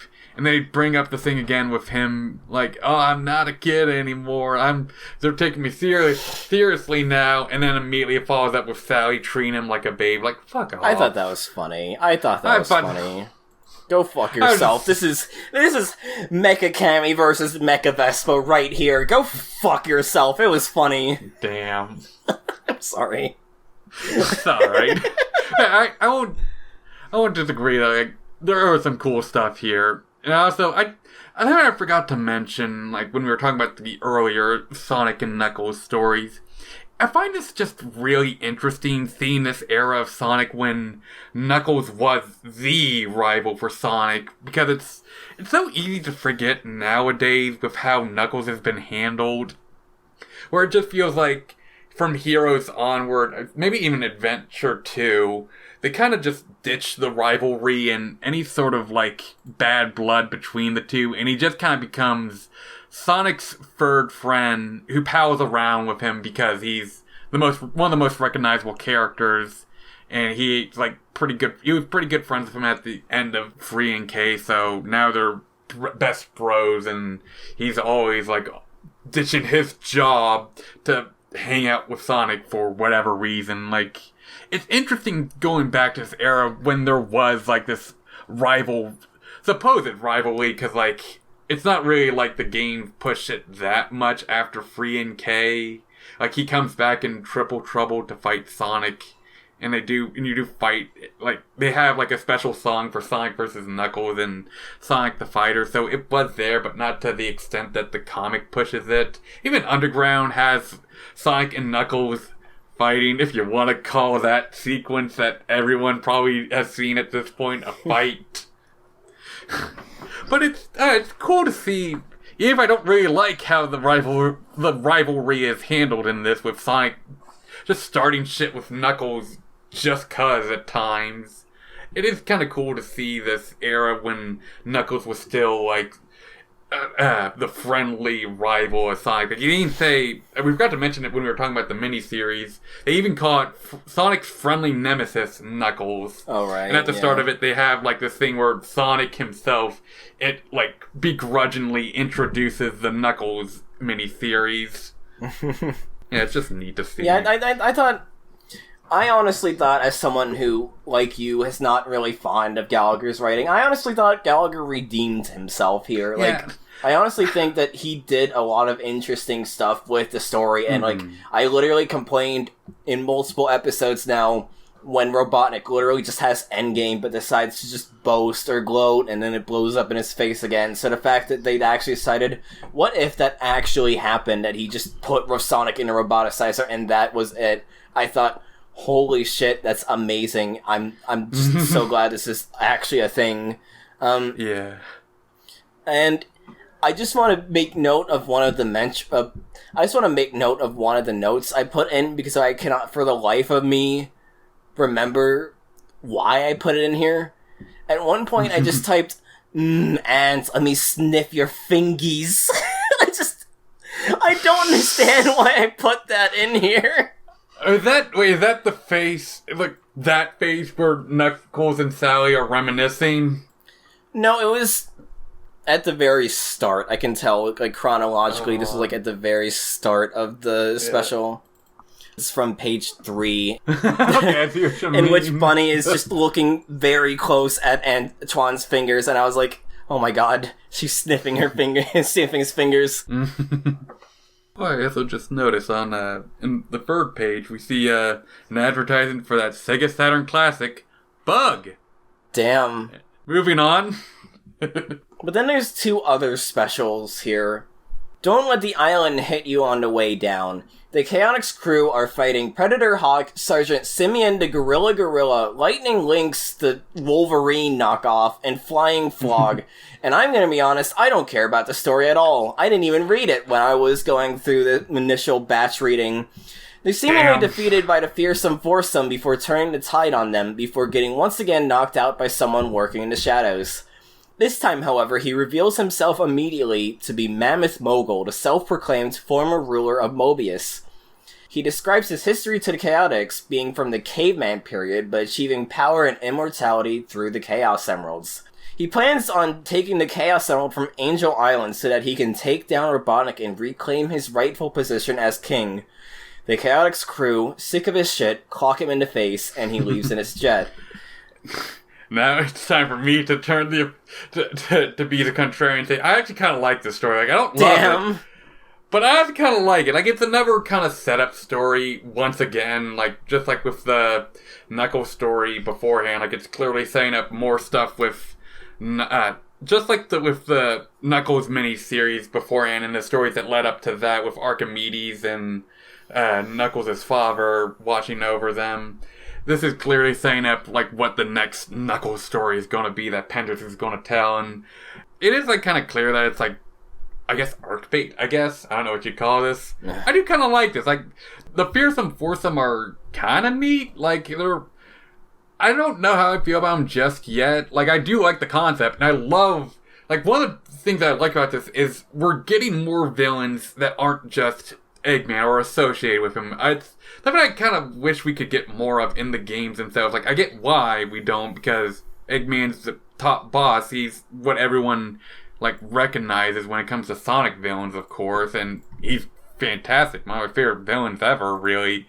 But I love when we get, like, I at least love the concept of having villains outside of Eggman and other factions to deal with, like with Mammoth Mogul, who really intrigued me. Like, I've known about this character beforehand, but, like, I don't really know much about him himself, but, like, he always gives off this vibe of, like, what if the Kingpin was, like, an immortal wizard of some sort? Like, the backstory is a little goofy, looking like getting, like, a screen capped a part where we see, like, the timeline of Mogul through the ages, and there's just one picture of him and smiling, and his eyes cross-eyed, looking both in different directions, and it cracked me up. That's not also mentioned, at least, like, in the archive version that I was reading, the art looks really saturated and kind of ugly. Like, I don't know how it looks in, like, the scans you had, Cammy. That was awesome. The thing is with the specials is that they weren't part of the scans I had, so we're both using the archive versions. Fair enough. But yeah, like, I'm kind of interested in this. I want to see more of these jackasses and what they'll get up to with the chaotic crew.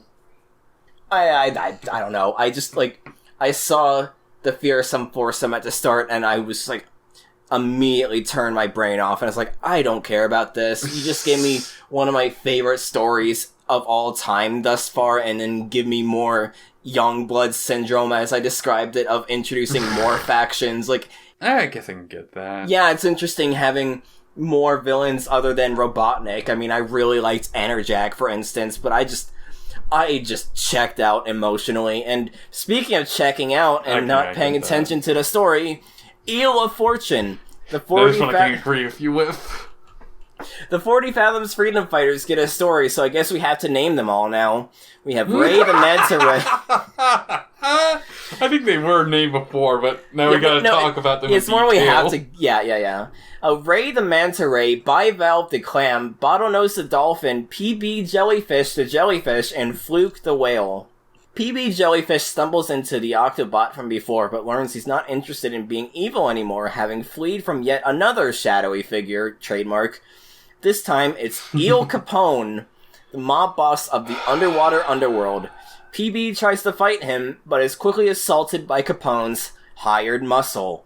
And no, if you don't get the pun, you don't get an explanation.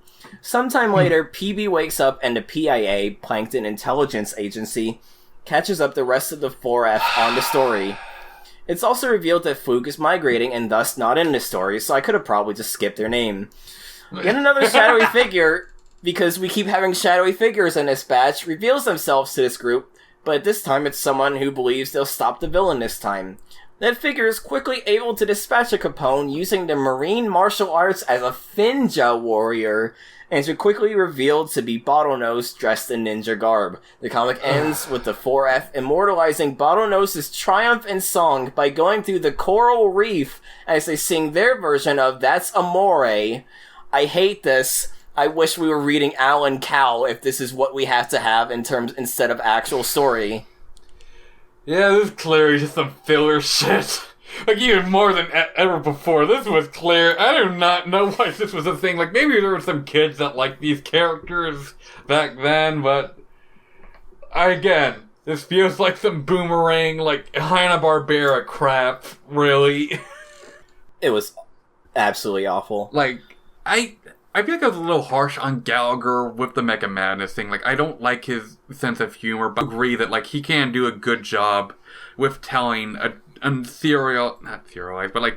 dramatic, more serious story than what he usually does. It's more just, like, sometimes the gags just feel distracting to me, and especially with, like, Mecha Madness, but, like, this is the kind of stuff that, like, I just don't give a shit about. Like, I don't hate it, but, like, it's also just, like, it just feels kind of like a waste, and it kind of kills the momentum we had going with, like, oh man, Mecha Man is like the fucking Sonic Summer Slams event, and like this big, like a tease of the next Knuckles story with the Fearsome Foursome and Mammoth Mogul to then end it off with the 40-pound Freedom Fighter. Also, I just looked up credits. It is Scott Fulop writing the story with the Fearsome Foursome, and so his two contributions outside of editing Sonic is here's another team, and here's Sonic acting wildly out of character. Yeah, like, pretty good. I like the first two stories. Definitely can agree with you on Eel of Fortune. Like, that is just... I don't know. Kids probably enjoyed it, I guess, in the 90s, maybe. I don't know. It just feels like page filler. Yeah, it's just bad. But then we get to the final issue of the episode, as well as the final issue of the batch. Issue 40. Damn, don't let the... I'm sorry. Don't let me force you. Court-martial. Sonic is in prison awaiting trial, and Antoine is keeping watch over him. And by keeping watch, I mean planning out a parade to honor the coronation he believes he'll be getting now that Sonic has been arrested. Amy Rose gets a small role in the comic as she's seen protesting Sonic's arrest to no avail. Sally, lamenting the situation she's found herself in, pushes on anyway, knowing that things need to be done by the book, and pulls Amy Rose away from the jailhouse. Because this is a literal kangaroo court, Hip and Hop, the kangaroos from all the way back in the issue 6 Spinball special, are presiding as judges. Antoine begins prosecuting Sonic, very obviously asking leading questions and refusing to allow his witnesses to speak past a simple yes or no answer. He literally badgers a witness by screaming at Amy Rose about a badger that she charged to join her fan club. Sonic rebuttals, arguing that Antoine, in his infinite arrogance, allowed Knack the Weasel to escape from this prison that was held alongside Sonic, but is still held guilty ultimately because the trial is for him and not Antoine. Sonic protests this verdict because he's loyal, so you just gotta trust him, you just gotta.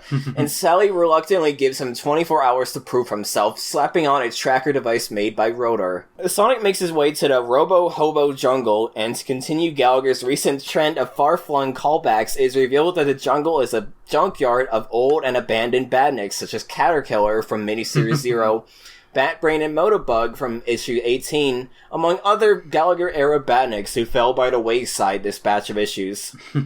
Sonic quickly dispatches of the various badniks and literally threatens to torture the severed head of Caterkiller for more information on Knack, before being led to the bottom of the barrel bar and grill, the seediest dive on Mobius.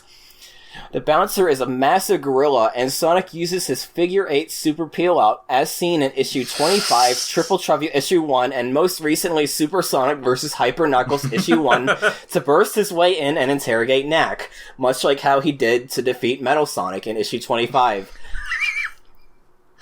Knack immediately gets one over on Sonic and knocks him out a third time this batch, and calls in Robotnik to pick his body up at the bar, saying that every time he's tried to carry Sonic as cargo, it's always ended up with him being attacked and knocked out.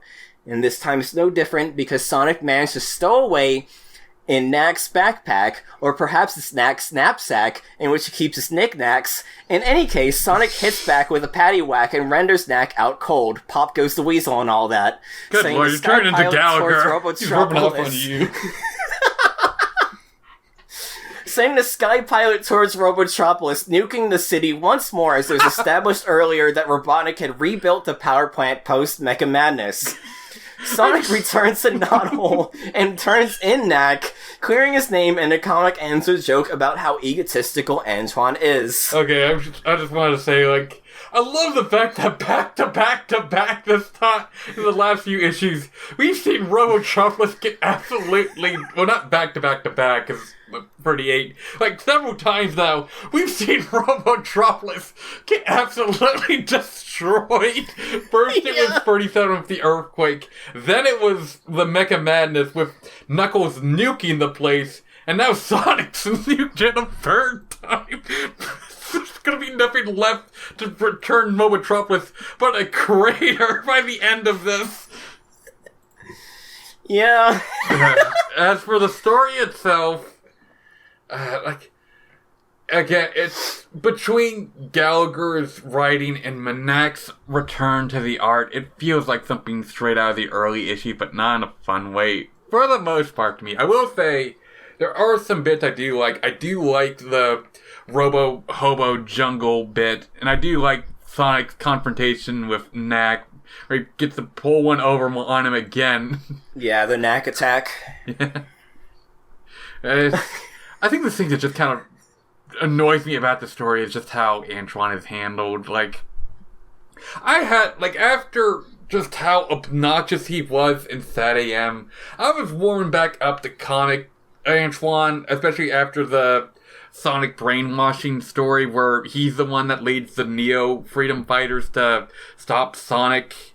Like, I was, like, warming up to him. Like, you still kind of have him being, like, the goofy French cowardly guy, but not to the extent he is in Sad AM, where he's completely useless and gets them into trouble. Like, he still is effective and useful.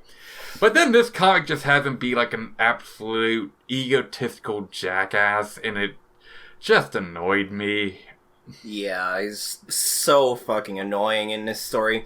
Honestly, if you know me personally, you know one of the tropes I hate is when a story could be easily solved by someone just fucking speaking to someone, especially when the other person keeps interrupting them and refusing to let them speak.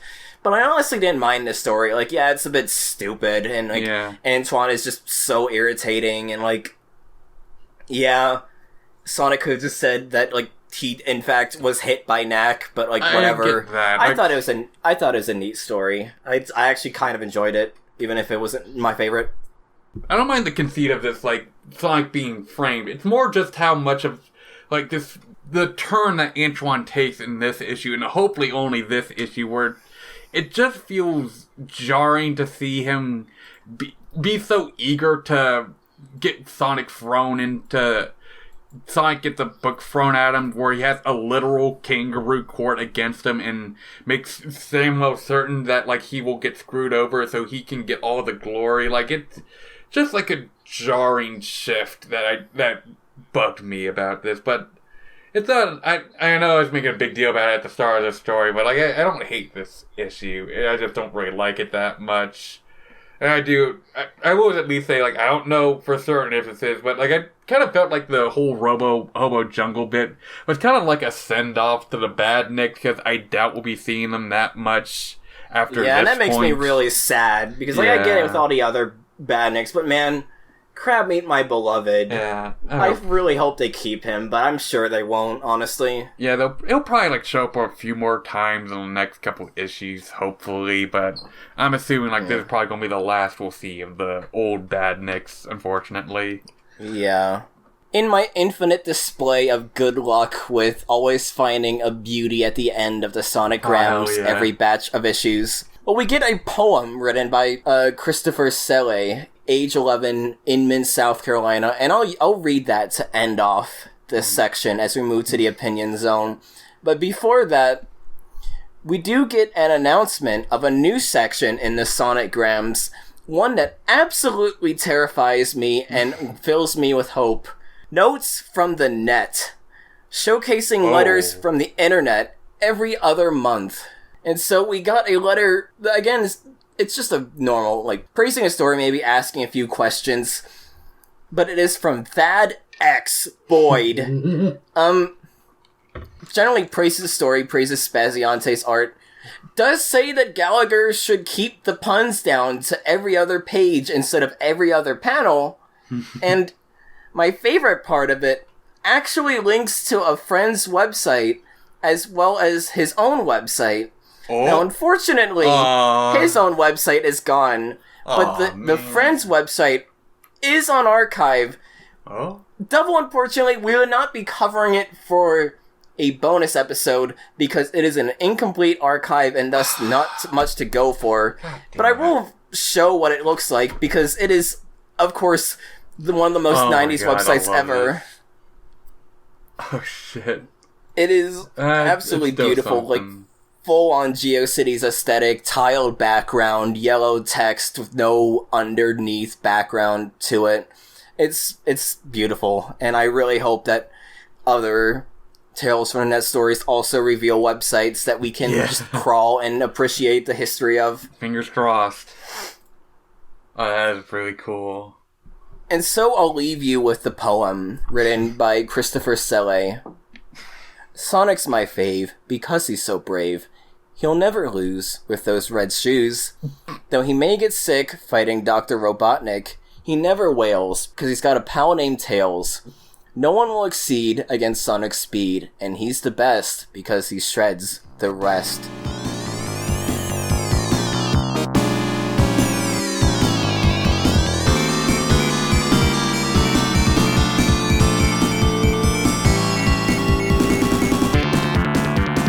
Bars. Okay, opinion zone. Yeah, I genuinely thought this was way better. It's still a matter of we're still dealing with the occasional episodic stinker, but honestly, we had a lot of really good stuff, and the basically finale of this section with the Mecha Madness special, I thought was really fun, really engaging, and I'm just so glad we're getting interesting Sonic stories after having gone through so much tedium up to this point. Mm-hmm. I might have been like a bit of a sourpuss with some of the Gallagher stories, but I do think this batch was definitely much better than what we got for the first half of this. Especially, as I said before, I fucking love that Knuckles miniseries, man. That's really damn good. Also, Mecha Madness itself, despite my gripes, is a pretty damn cool story, and I do enjoy the fight. But I will get into like the issues I didn't like the most when we get to the rankings. But yeah, it's a pretty solid batch. Definitely think like it feels like this is what I was expecting when we got done with the second batch of the issues. Like this is the stuff that I was hoping that we'd have, like more dramatic action-y stories with exploration and expansion of the lore and like some character development for the cast. Yeah, it's definitely got me hopeful for this next batch of issues. I'm terrified because, last time I was hopeful, I ended up having to read through Sonic invading Rotor's body, but, we'll see how this one plays out, folks. End of stage rankings.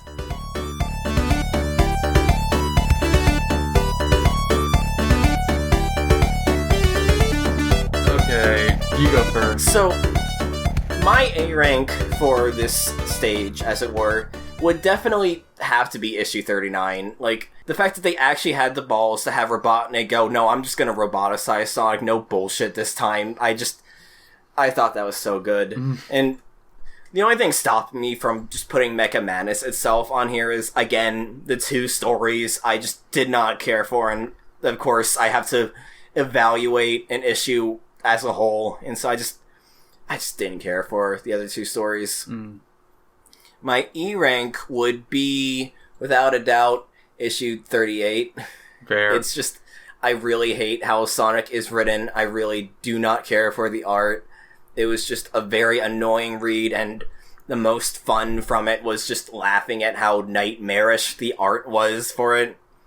I will say runner-up would be the Knuckles miniseries, just as a whole, though. For, like, your favorite? Yeah. Yeah, no, all that considered, the Knuckles story sucks. Damn throws traitor. throws an issue at the couch. For me, A rank, if I have to say, it is the Knuckles miniseries. Like, it's hard for me to, like, there were some pretty good issues like the main series, but like that one was like the one that had me the most hooked from start to finish. And it's the kind of stuff that like I like to see in Sonic. Not just because it's Knuckles, but also like a cool villain, like some decent set pieces and fights, like some good mystique, some character development, like teamwork, like some good teamwork stuff going on. Like it's an all around like solid story, and like it feels kind of like. It reminds me of this kind of stuff we'd get later on, like Adventure era. Like it almost feels like a kind of like that kind of Sonic storytelling to me. Least favorite, 35.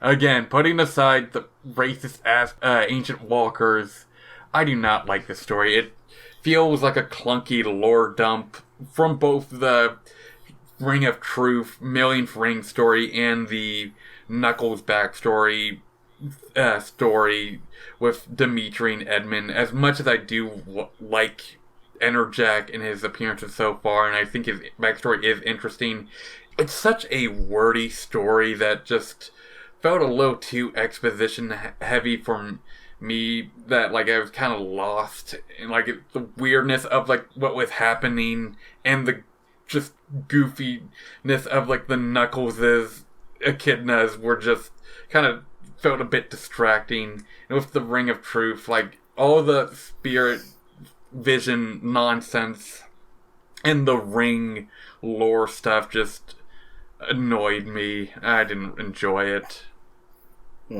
Runner up, I guess, would be maybe 40 just for Antron's an obnoxious attitude getting on my nerves. But it's not enough to like. There's still bits of it to make me like it more than 35 at least. Fair enough. But that's gonna do it for episode 6 of Title Pendering. Tune in next time for another mini-series wrapping up with Season 2 of Sad AM, and another episode covering the Zone of Silence to Death Egg, more specials and mini-series as we march on into Endgame. Stay pendering, penderheads. Gotta juice.